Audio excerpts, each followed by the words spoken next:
Sabe, lá no silêncio das minas de carvão do país de Gales, algo incrível estava para acontecer.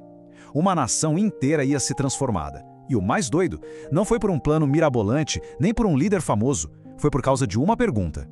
Uma pergunta simples, mas nossa, tão poderosa que ecoa até hoje.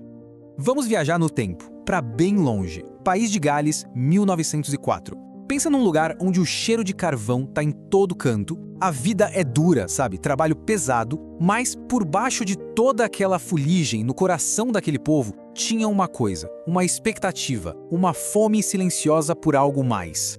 E quem você acha que estava no centro dessa transformação toda? Bom, esquece a imagem de um líder super carismático, viu? O cara que deu start em tudo não era nenhuma figura de púlpito, não era um nome que as multidões conheciam. Ele também não tinha um monte de diploma na parede. Não era um teólogo cheio dos termos difíceis. A força dele, olha, não vinha dos livros. Vinha de um lugar muito, mas muito mais profundo. E bem inesperado. O nome dele?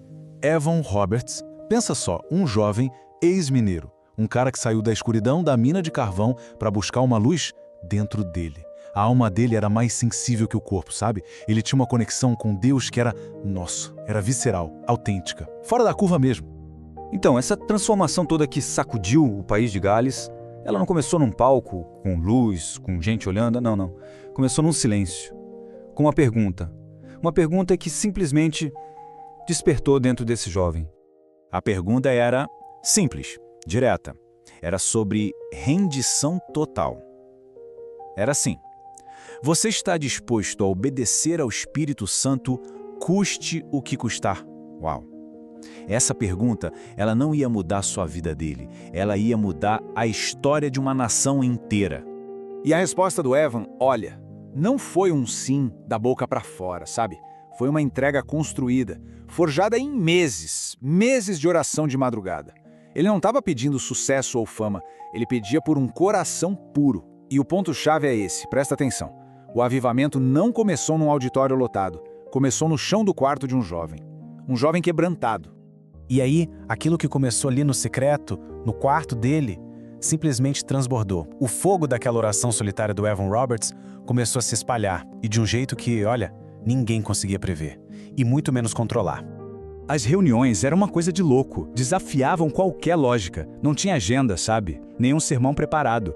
As pessoas só se reuniam e parecia que o próprio Espírito Santo era o maestro. Você via gente confessando pecados publicamente, inimigos se abraçando, se reconciliando, gente devolvendo coisa que tinha roubado. Era algo vivo, orgânico e, sério, totalmente incontrolável. E o impacto era tão real que chegou no lugar mais improvável que você pode imaginar, nas minas de carvão. É sério. Dizem que os cavalos que estavam acostumados a obedecer comando na base do palavrão ficaram confusos. Os mineiros foram tão transformados que pararam de xingar. E os bichos simplesmente não entendiam a nova linguagem. Pensa nisso. A santidade chegou até debaixo da terra. E a escala disso tudo foi uma coisa avassaladora. Em pouquíssimos meses, mais de 100 mil pessoas foram impactadas diretamente. Imagina só, as igrejas lotavam e os bares esvaziavam. A nação inteira estava sendo varrida por essa onda espiritual. Mas toda história tem mais de um lado, né? E essa tem um lado que pouca gente conta, um lado que fala de um custo pessoal muito, muito alto. Porque o mesmo fogo que aquece também pode consumir. Olha só que contraste doloroso. De um lado, a gente vê o impacto público, que foi monumental.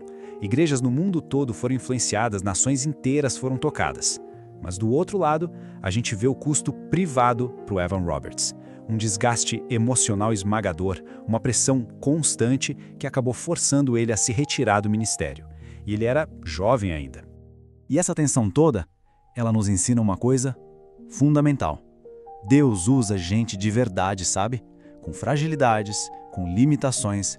Ele não usa super-heróis. O impacto foi histórico, não dá para negar. Mesmo que o instrumento, a pessoa, fosse incrivelmente frágil. Então, no final das contas, qual é o verdadeiro legado que o Evan Roberts e o avivamento galês deixaram? Olha, não é um método para a gente copiar, não é uma fórmula de sucesso.